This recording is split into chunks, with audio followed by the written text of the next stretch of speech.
중국 과학계의 위신이 걸린 문제입니다. 철저하게 조작이란 걸 밝혀내세요. 베이징 환경부 부국장 장덕강의 차가운 명령이 회의실을 얼렸습니다. 한국이 발표한 청계천 원앙 서식 보고서를 두고 벌어진 긴급회의였습니다.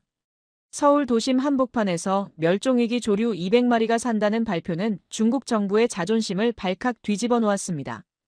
15년간 3천억 위안을 쏟아부었지만 실패한 중국의 생태복원 프로젝트들이 무색해지는 순간이었죠. 스크린 맞은편에 앉은 리밍후이 박사는 깊은 고민에 빠져 있었습니다. 58세, 중국 과학원 조류생태학부 수석 연구원이자 30년간 물새만 연구해온 권위자였습니다. 하지만 2008년 베이징 습지복원 프로젝트 실패 후 그는 현장을 떠나 안전한 연구실로 숨어들었습니다. 이번이 명예를 회복할 마지막 기회라고 정부는 압박했습니다. 동시에 과학자로서의 양심은 진실을 외면하지 말라고 속삭였습니다. 조작을 밝혀내지 못하면 다시는 중국을 대표할 수 없을 겁니다. 장 부국장의 위협적인 시선이 리밍후이를 짓눌렀습니다. 하지만 리밍후이는 몰랐습니다. 자신이 곧 30년 학자 인생을 뒤흔들 충격적인 진실과 마주하게 될 거라는 걸 말입니다. 과연 청계천에는 정말 무슨 일이 일어났을까요? 대체 무슨 비밀이 숨겨져 있는지. 지금 바로 그 놀라운 이야기를 시작하겠습니다. 잠깐만요. 혹시 지금 어디서 듣고 계신가요? 구독과 좋아요 미리 눌러주시면 건강하고 행복한 기운 듬뿍 받으실 거예요. 저는 리밍후이입니다. 58세, 중국 과학원 조류생태학부 수석 연구원입니다. 세계 조류생태 분야에서는 권위자라고 불리죠. 하지만 그건 과거 이야기입니다. 베이징 환경부 청사 15층 회의실. 3월에 차가운 바람이 이중창을 때리며 낮은 소음을 만들어내고 있었습니다. 회의실 안은 중앙난방이 돌아가고 있었지만 어딘지 서늘했습니다. 형광등의 차가운 빛이 회의 테이블을 비추고 있었죠. 대형 스크린에는 한국 서울시의 생태복원 보고서 영상이 재생되고 있었습니다. HD 화질로 선명하게 담긴 청계천의 모습이었습니다. 맑은 물이 도심 사이로 유유히 흐르고 그 위로 여러 종류의 조류들이 평화롭게 활동하고 있었습니다. 청계천과 정릉천, 중랑천이 합류하는 도심 한복판. 그곳에서 원앙 200마리 이상이 서식한다는 발표였습니다. 나레이션이 자신감 넘치고 또렷한 목소리로 흘러나왔습니다. 서울 도심 중심부에서 확인된 원앙 개체 수는 총 237마리입니다. 이는 전 세계 도시 하천 중에서도 매우 드문 사례로 평가됩니다. 저는 즉시 고개를 저었습니다. 이건 있을 수 없는 일입니다. 제 목소리에는 30년간 축적된 전문 지식과 경험에서 우러나온 확신이 담겨 있었습니다. 원앙은 극도로 예민한 조류입니다. 도심의 소음과 진동, 그리고 인간의 지속적인 접근을 견딜 수 없는 종이죠. 특히 번식기에는 완전한 은둔 환경이 필요한 까다로운 새입니다. 회의실 맨 앞자리에 앉은 남자가 천천히 고개를 돌렸습니다. 장덕강 부국장, 56세. 한때는 대학 동기이자 절친한 친구였지만 지금은 체면과 정치적 계산으로 굳어진 권력자가 되었습니다. 그의 얼굴에는 감정이 없었고 눈빛은 차가웠습니다. 리 박사님의 전문적인 견해는 어떠십니까? 그의 목소리는 공식적이고 계산적이었습니다. 개인적 친분은 이미 오래전에 사라진 듯했죠. 저는 잠시 침묵했습니다. 마음속으로는 2008년 베이징 외곽습지 복원 사업이 떠올랐습니다.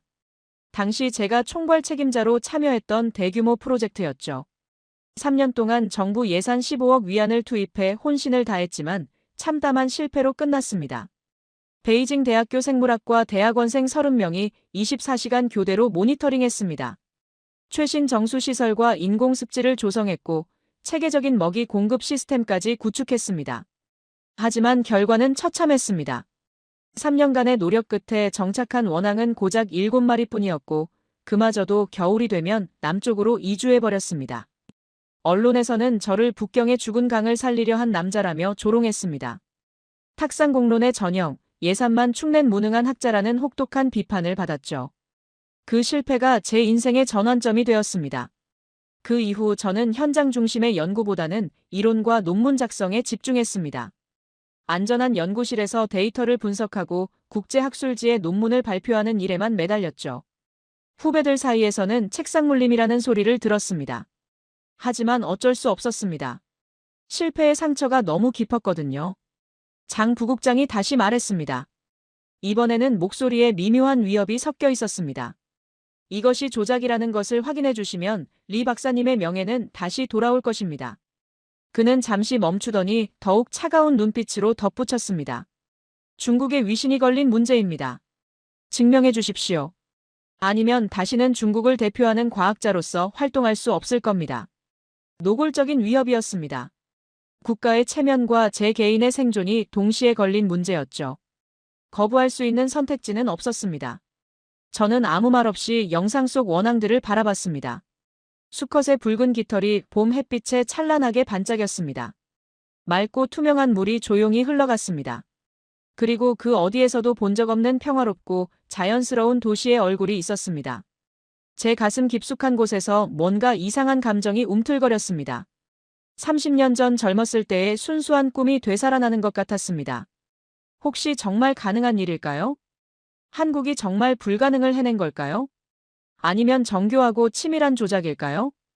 회의가 끝난 후 즉시 서울행 항공편을 예약했습니다. 30년 전 실패했던 그 꿈을 다시 마주하러 가는 길이었습니다. 가슴 한편으로는 두려움이, 다른 한편으로는 희미한 기대감이 자리하고 있었습니다. 장 부국장이 마지막으로 제 어깨를 두드리며 말했습니다. 중국 과학계에 위신이 걸린 문제입니다. 실망시키지 마십시오. 저는 고개를 끄덕였습니다. 하지만 마음 한편으로는 복잡한 감정이 교차했습니다. 혹시 제가 틀렸다면 어떨까요?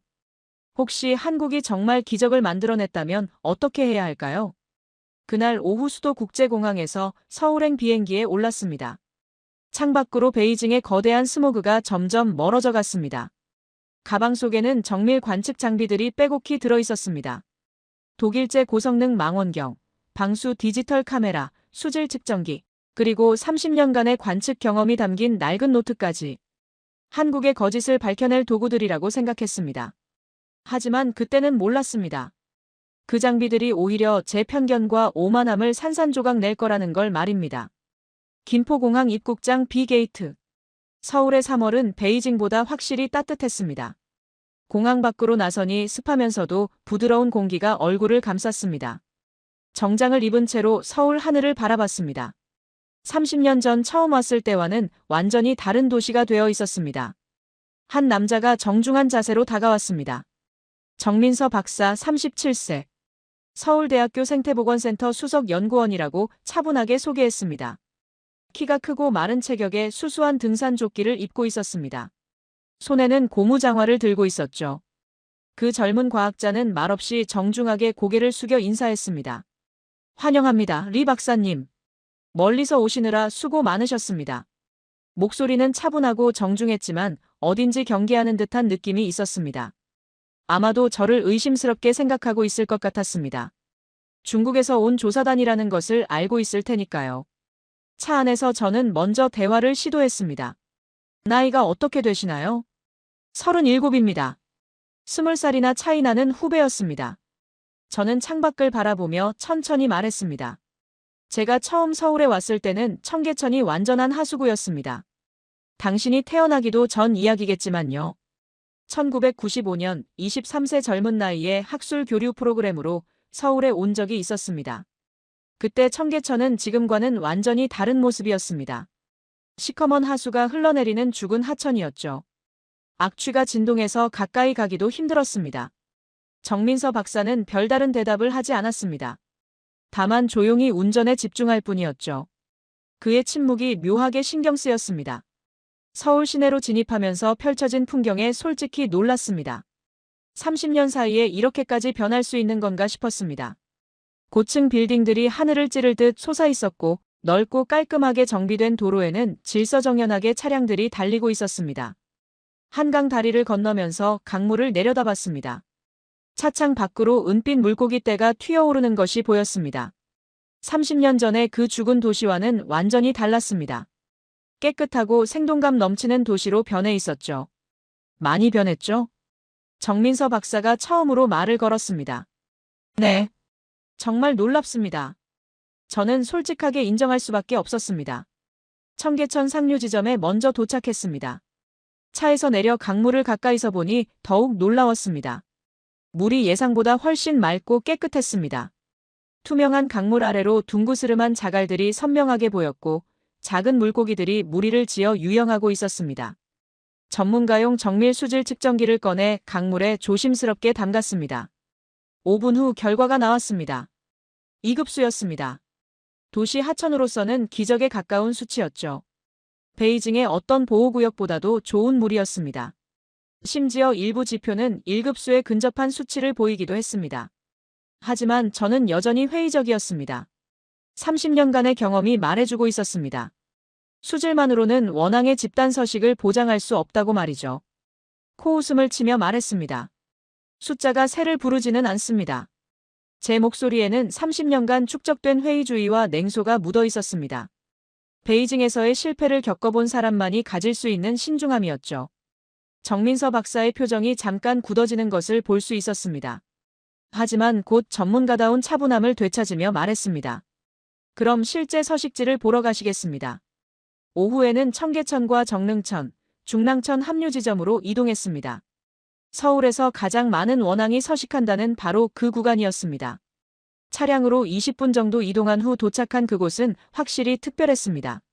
세 개의 하천이 만나는 지점은 지형적으로 매우 독특했습니다. 물의 흐름이 복잡하고 다양했습니다. 세 갈래 물줄기가 하나로 합쳐지면서 자연스러운 소용돌이와 깊은 웅덩이들을 만들어내고 있었습니다. 주변에는 키 큰 버드나무들이 늘어져 있었고 갈대와 수초가 자연스럽게 어우러져 있었습니다. 도심 속에 만들어진 작은 생태 공간이라고 해도 좋을 만큼 잘 조성되어 있었죠. 저는 평생 사용해온 전문용 망원경을 정성스럽게 삼각대에 설치했습니다. 독일 라이카사의 최고급 모델로 30년간 저와 함께한 소중한 동반자였습니다. 렌즈를 정성스럽게 닫고 초점을 가장 정확하게 맞췄습니다. 오후 2시부터 4시까지 2시간 동안 집중적으로 관측했습니다. 한순간도 놓치지 않으려고 최대한 주의 깊게 관찰했습니다. 그 결과 정말 다양한 조류들을 확인할 수 있었습니다. 하얀 깃털이 우아한 백로 여러 마리가 보였습니다. 날렵하고 긴 목을 가진 외가리도 몇 마리 있었고요. 하늘을 빠르게 날아다니는 물수리까지 관찰할 수 있었습니다.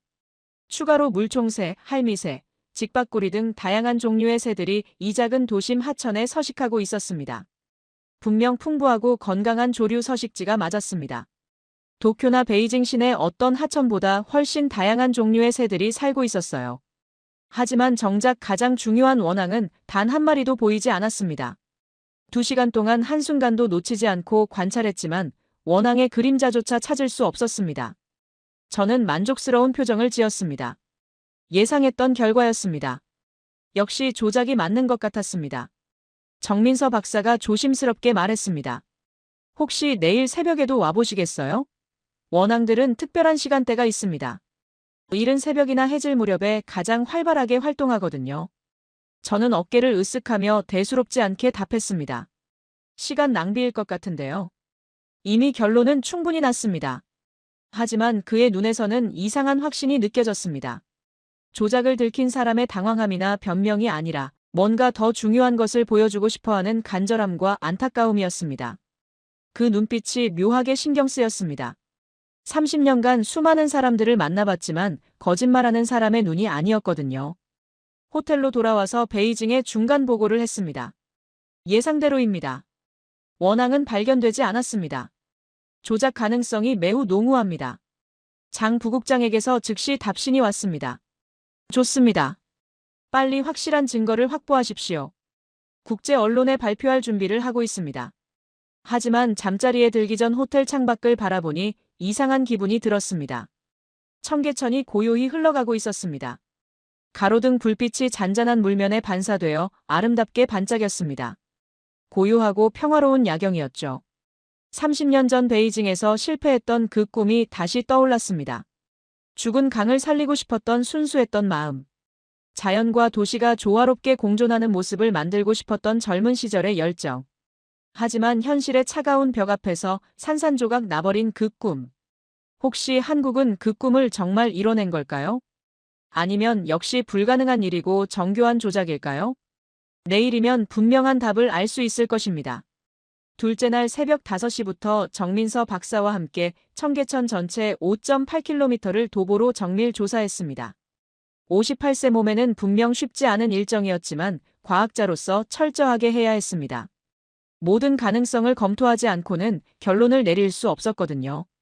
상류부터 시작해서 하류까지 총 12개 구간으로 나누어 각각 30분씩 관측했습니다. 구간별로 수질 측정, 서식 환경 평가, 먹이 공급원 조사까지 체계적으로 진행했습니다. 30년간 축적된 전문 지식을 총동원한 정밀 조사였죠. 걷는 동안 정민서 박사가 중간중간 설명해 주었습니다. 이 구간에는 쉬리와 미꾸리가 주로 서식합니다. 1급수에서만 살 수 있는 토종 물고기들이에요. 저기 보이는 수초는 말조개가 서식할 수 있는 환경을 만들어줍니다. 정말 다양한 어종과 수생식물을 확인할 수 있었습니다. 총 28종의 어류와 15종의 수생식물이 서식하고 있었습니다.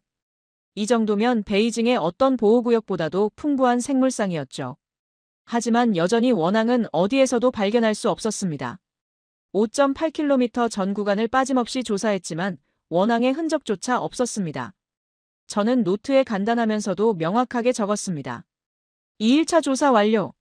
서식 흔적 없음. 장기 관찰 기록 부족. 선전용 조작 가능성 높음. 오후 3시경 베이징 환경부에서 다급한 메시지가 왔습니다. 조작 폭로 기사를 준비하고 있다. 확실한 증거 사진만 보내달라. 이건 분명 조작이다. 빨리 마무리해서 돌아오라. 압박이 점점 심해졌습니다. 국가의 체면과 제 개인의 명예가 동시에 걸린 중요한 문제였죠. 더 이상 시간을 끌 수는 없는 상황이었습니다. 하지만 과학자로서의 양심이 저를 붙잡았습니다. 아직 모든 가능성을 검토하지 못했다는 생각이 들었거든요. 특히 새벽 시간대 관측을 하지 않은 것이 마음에 걸렸습니다. 그날 저녁 호텔 로비에서 정민서 박사가 조심스럽게 제안했습니다. 혹시 내일 새벽에 한 번 더 와보시겠어요? 그의 목소리에는 간절함이 담겨 있었습니다. 하지만 저는 이미 마음속으로 결론을 내린 상태였습니다. 원앙은 해 뜨기 직전이 가장 활발합니다. 경계심도 그때 가장 낮아지거든요. 저는 피식 웃었습니다. 경계심이 낮아지기에는 저는 너무 낯선 사람입니다. 게다가 중국에서 온 조사단이고요. 하지만 그 말을 하면서도 마음 한편에서는 약간의 흔들림이 있었습니다.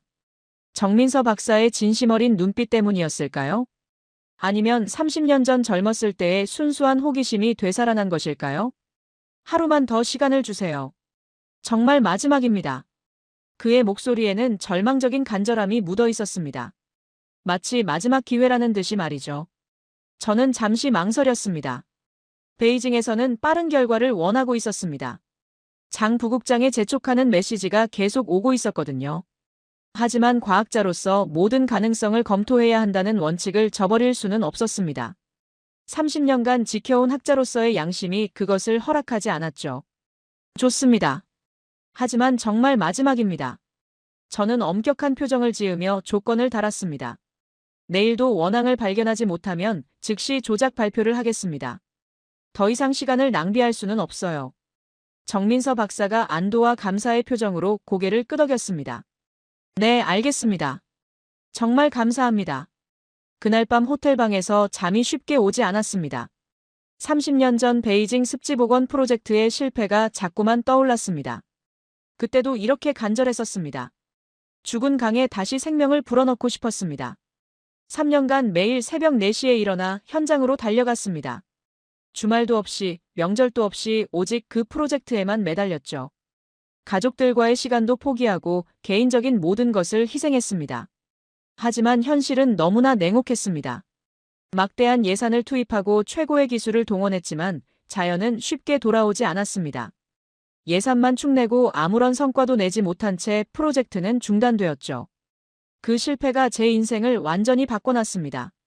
현장에서 물러나 안전한 연구실로 들어갔고 이론 연구에만 매달리게 되었습니다. 다시는 그런 좌절을 겪고 싶지 않았거든요. 혹시 한국은 다를까요? 혹시 정말 불가능해 보이는 일을 해낸 걸까요? 아니면 역시 모든 것이 허상이고 조작일까요? 창밖으로 새벽이 서서히 밝아오고 있었습니다. 곧 모든 것이 명확해질 것입니다. 마지막 기회였습니다. 정말로 완전히 마지막 기회였습니다. 2025년 3월 8일 새벽 4시 50분. 서울 도심은 아직 깊고 고요한 어둠 속에 잠겨 있었습니다. 가로등들만이 외롭게 빛을 밝히고 있었고 이른 새벽 특유의 신성한 정적이 도시 전체를 부드럽게 감싸고 있었습니다. 호텔 로비에서 정민서 박사와 만났습니다.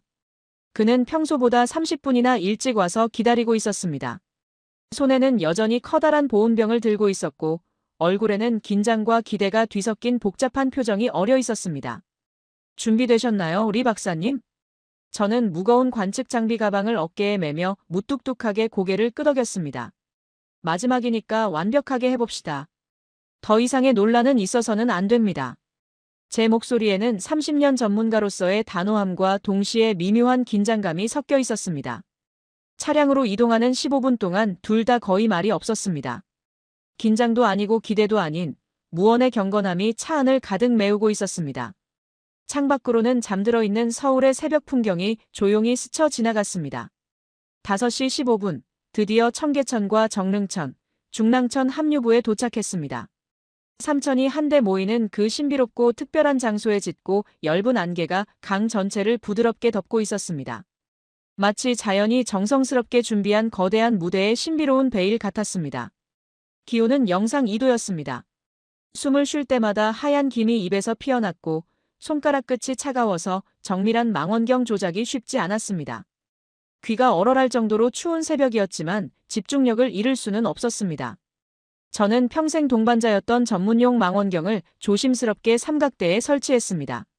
30년 경력의 마지막 관측이 될지도 모르는 중요한 순간이었습니다. 렌즈를 정성스럽게 닫고 초점을 가장 정확하고 섬세하게 맞췄습니다. 정민서 박사는 조금 떨어진 곳에서 조용히 서 있었습니다. 방해하지 않으려는 세심한 배려였죠.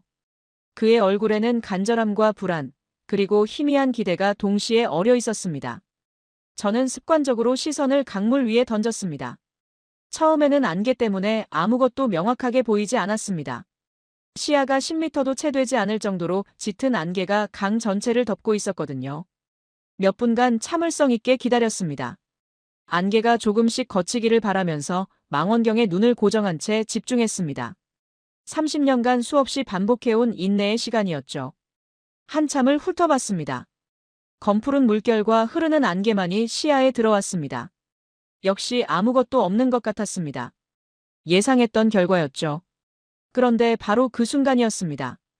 강 건너편 어둠 속에서 작고 붉은 점 하나가 안개 사이로 스르르 이동하는 것이 보였습니다. 저는 잠시 눈을 깜빡였습니다.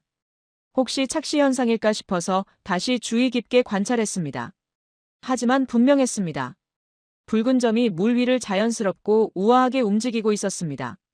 심장이 갑자기 빠르게 뛰기 시작했습니다. 저는 숨을 멈추고 망원경 초점을 재빠르고 정밀하게 조정했습니다.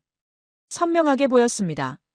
붉은 불이 오렌지색에서 진홍색으로 이어지는 화려하고 아름다운 깃털, 검은 점박이가 규칙적으로 박힌 날개, 그리고 물 위를 우아하고 여유롭게 헤엄치는 완벽한 자태. 원앙 수컷이었습니다. 의심의 여지가 전혀 없었습니다. 30년간 연구해온 제가 절대 틀릴 수 없는 모습이었어요. 심장이 마치 터질 것처럼 빠르게 뛰기 시작했습니다. 30년 만에 느끼는 순수하고 강렬한 흥분이었습니다. 과학자로서의 냉정함을 완전히 잃을 정도의 충격적인 순간이었죠. 하지만 이것은 시작에 불과했습니다. 눈을 떼지 못한 채 망원경을 천천히 좌우로 움직여봤습니다. 시야에 또 다른 개체가 들어왔습니다. 수컷보다 차분하고 소담한 갈색 깃털을 가진 아름다운 암컷이었습니다. 그 뒤를 따라 또 다른 한 쌍이 나타났습니다. 그리고 또 한 쌍. 계속해서 새로운 개체들이 모습을 드러냈습니다. 손이 심하게 떨리기 시작했습니다. 30년간 이런 떨림을 느껴본 적이 없었습니다. 하지만 전문가로서 정확한 개체 수를 세어야 했습니다. 과학적 정밀성을 잃어서는 안 되었거든요. 손목에 찬 정밀 카운터를 누르기 시작했습니다. 하나, 둘, 셋, 넷. 안개가 서서히 걷히면서 더 많은 개체들이 차례로 모습을 드러냈습니다. 혼자서 유영하는 개체도 있고 정답게 쌍을 이룬 부부도 있었습니다. 어린 새끼들을 보호하며 데리고 다니는 가족 단위도 여러 그룹 확인할 수 있었습니다. 10, 20, 30, 40. 가슴이 터질 것 같았습니다. 손에 든 망원경이 흔들릴 정도로 극심한 흥분 상태였습니다. 30년 생태학자 인생에서 이런 순간을 꿈꾸기도 했었는데 실제로 눈앞에서 일어나고 있었습니다. 50, 60, 70, 80. 계속해서 새로운 개체들이 나타났습니다. 마치 안개라는 신비로운 커튼이 걷히면서 거대한 자연의 무대가 장엄하게 모습을 드러내는 것 같았습니다. 90, 100, 110, 120. 숫자가 100을 넘어서자 저는 완전히 말을 잃었습니다. 이런 일이 정말 가능한 걸까요? 서울 도심 한복판에서 이런 기적 같은 일이 벌어질 수 있는 건가요? 130, 135, 136. 마침내 마지막 개체까지 정확하게 세었습니다. 정확히 137마리의 원앙이 서울 도심 한복판에서 평화롭고 자연스럽게 헤엄치고 있었습니다. 지하철역 도보 5분 거리에서 수십 층 고층 빌딩들이 즐비한 바로 그곳에서 새벽 6시 서울 한복판에서 말입니다. 저는 완전히 무너졌습니다. 30년간의 모든 확신이 한순간에 산산조각 났습니다. 의심하고 조롱했던 지난 3일간의 태도. 한국을 무시하고 폄하했던 오만한 자세. 정민서 박사의 진심 어린 말을 외면했던 냉정함. 거짓이라고 단정했던 편견과 고집. 모든 것이 한 번에 돌아와서 저를 강력하게 내리쳤습니다. 안개 속에서 나타난 붉은 점들이 되어서 제 마음과 자존심을 완전히 박살냈습니다. 제가 완전히 처참하게 틀렸습니다. 목소리가 떨렸습니다.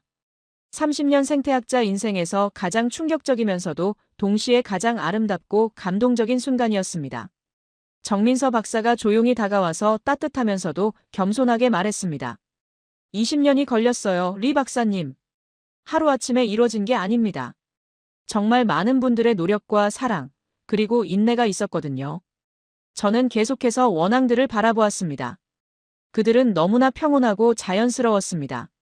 마치 여기가 원래부터 자신들의 고향이었다는 듯이, 마치 이곳에서 태어나고 자라고 살아왔다는 듯이, 서울 도심 한복판에서 제가 불가능하다고 단정했던 바로 그곳에서 그 순간 저는 깊이 깨달았습니다. 제 편견이 얼마나 어리석고 오만했는지를, 제 고집이 얼마나 추하고 무의미했는지를, 그리고 동시에 깨달았습니다. 기적은 분명히 존재한다는 것을, 포기하지 않는 사람들이 만들어낸다는 것을. 137마리의 원앙이 그것을 웅변으로 증명하고 있었습니다. 서울 새벽 안개 속에서 말입니다. 해가 막 떠오르려는 시각이었습니다. 137마리 원앙을 마주한 저는 아직 충격과 감동에서 완전히 벗어나지 못했습니다. 망원경 옆에 망연히 앉아 있는데 조용히 사람들이 하나둘 모여들기 시작했습니다. 검은 비닐봉지와 긴 집게, 고무장화와 작은 수첩을 든 시민들이었습니다.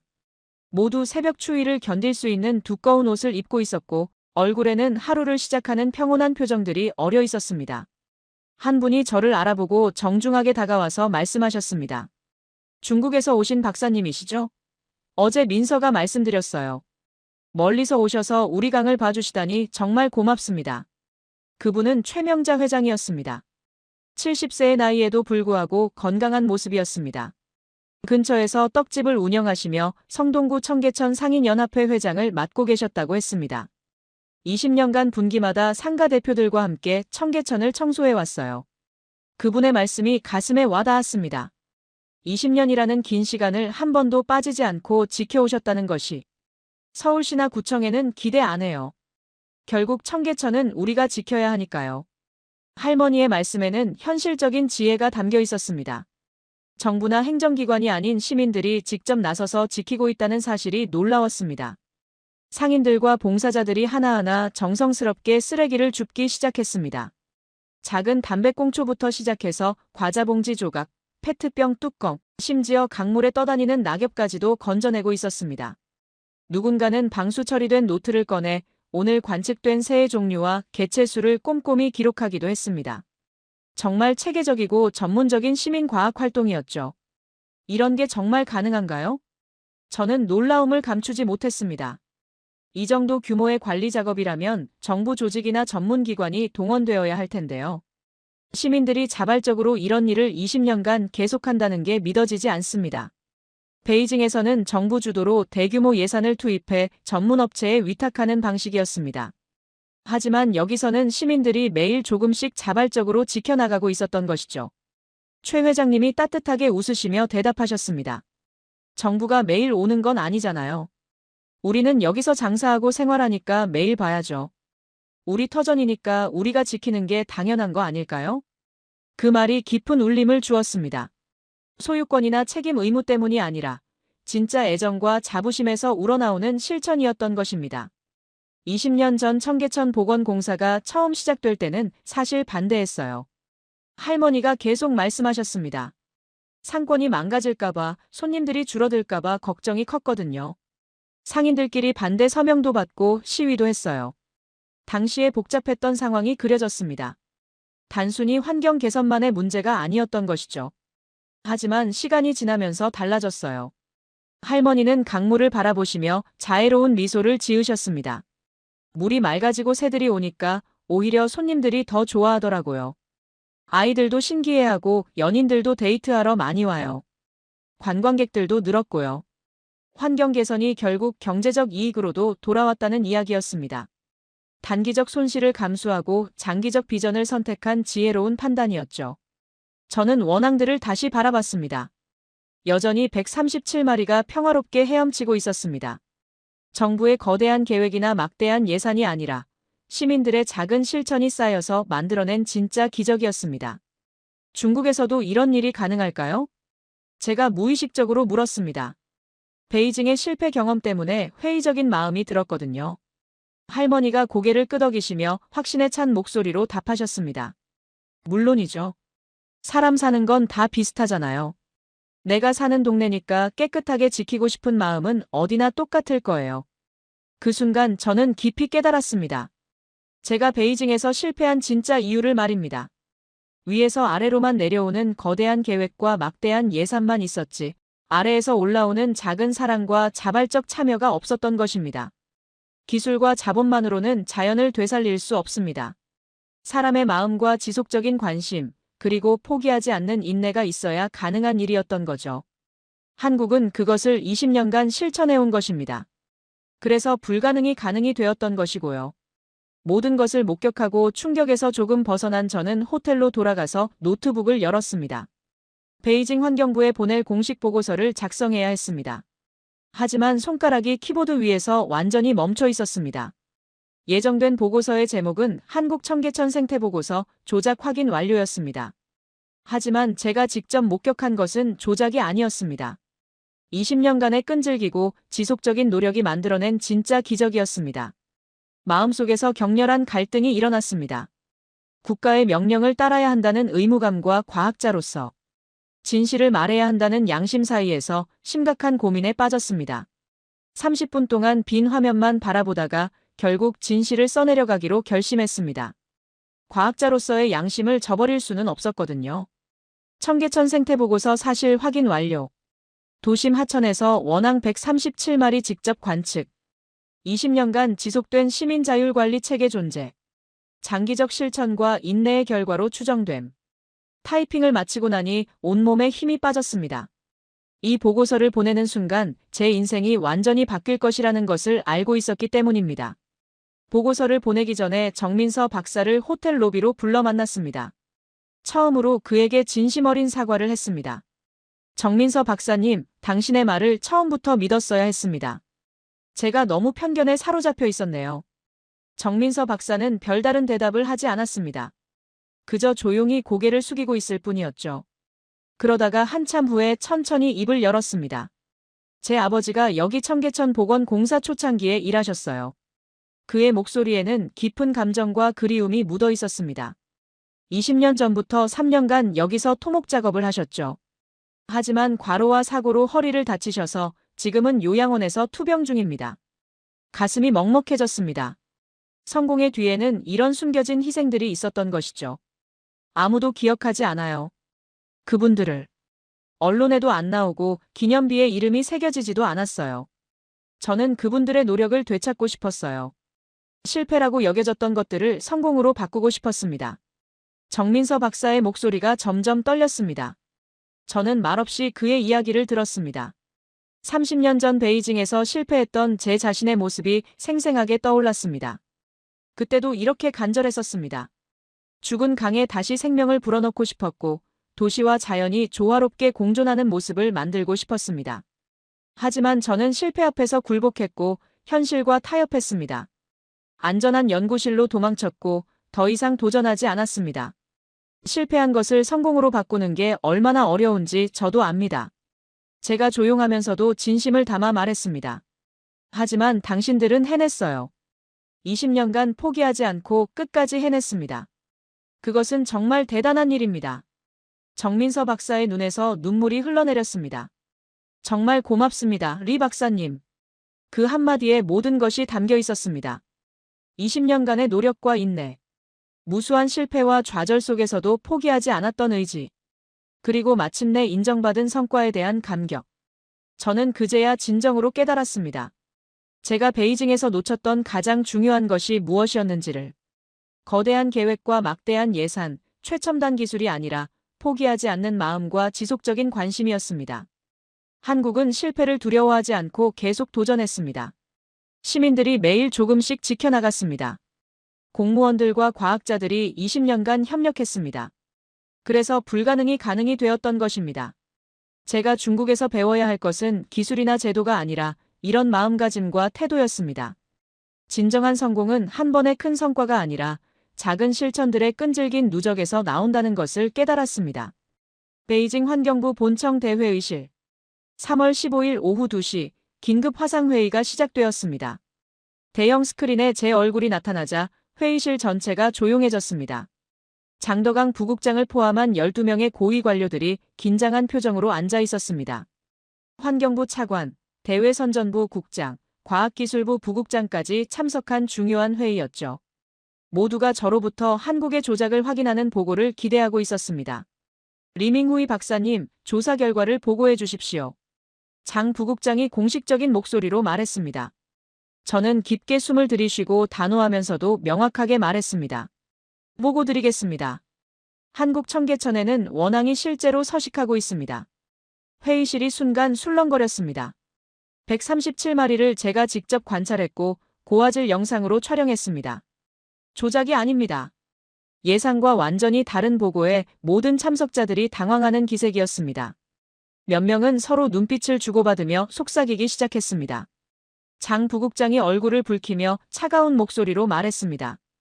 박사님, 그것을 공식적으로 인정한다면 중국의 모든 도시 복원 프로젝트가 우스워집니다. 15년간 투입한 3천억 위안이 무의미해지는 겁니다. 저는 화면을 통해 그의 분노와 당황을 읽을 수 있었습니다. 하지만 흔들리지 않고 담담하게 답했습니다. 장 부국장님, 중국이 실패한 건 방법이 아니라 태도였습니다. 회의실이 완전히 조용해졌습니다. 한국은 20년간 단 한 번도 멈추지 않았습니다. 실패를 거듭하면서도 포기하지 않았어요. 저는 미리 준비한 영상 파일을 화면에 공유했습니다. 새벽 안개 속에서 촬영한 137마리 원앙의 생생한 모습이 대형 스크린에 나타났습니다. 화려한 수컷의 붉은 깃털이 선명했습니다. 소담한 암컷들이 새끼를 데리고 다니는 모습이 평화로웠습니다. 강물 위에서 자연스럽게 먹이를 찾는 모습들이 생생하게 담겨 있었습니다. 이것은 정부 주도의 대형 프로젝트가 아닙니다. 제 목소리에 감동이 섞였습니다. 70세 할머니가 20년간 매일 새벽강을 청소했습니다.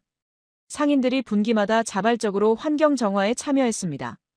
과학자들이 현장을 포기하지 않고 지켜냈습니다. 환경부 차관이 끼어들었습니다. 그런 개인적 감상은 필요 없습니다. 객관적 사실만 보고하십시오. 저는 고개를 저었습니다. 이것이 객관적 사실입니다. 실패에도 불구하고 시민들과 정부가 함께 20년간 협력한 결과입니다. 장 부국장이 책상을 두드리며 소리쳤습니다. 박사님은 지금 중국을 배신하고 계십니까? 국가의 명령을 거부하는 겁니까?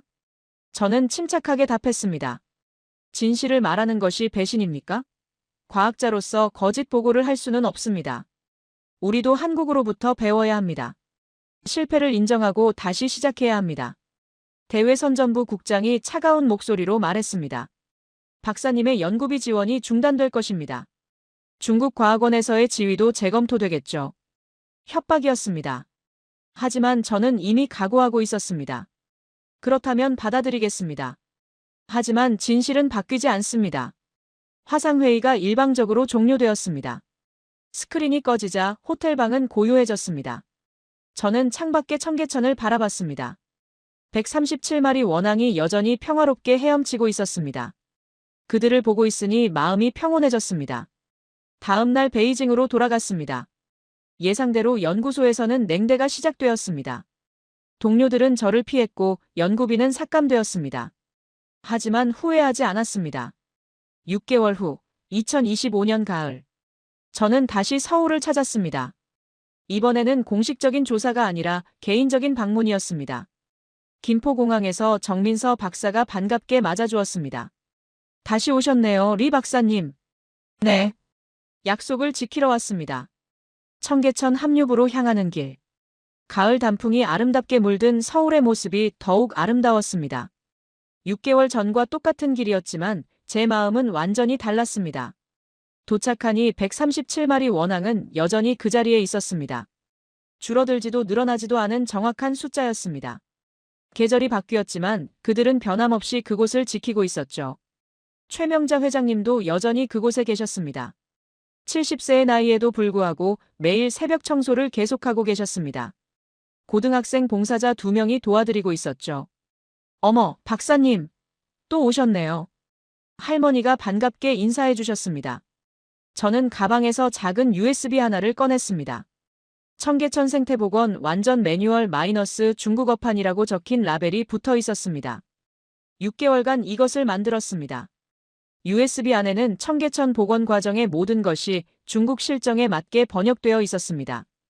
20년간의 시행착오와 성공 경험들, 시민 참여 방법론과 정부 협력 방안들, 단계별 생태 조성 기술과 지속 가능한 관리 시스템까지 이것을 베이징에 가져갈 겁니다.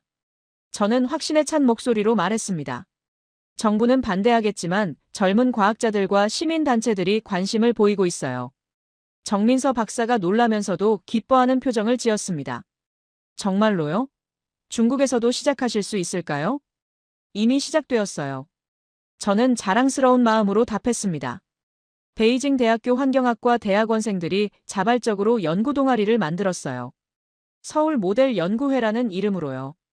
실제로 제가 진실을 보고한 후 중국 젊은 세대들 사이에서 큰 반향이 일어났습니다.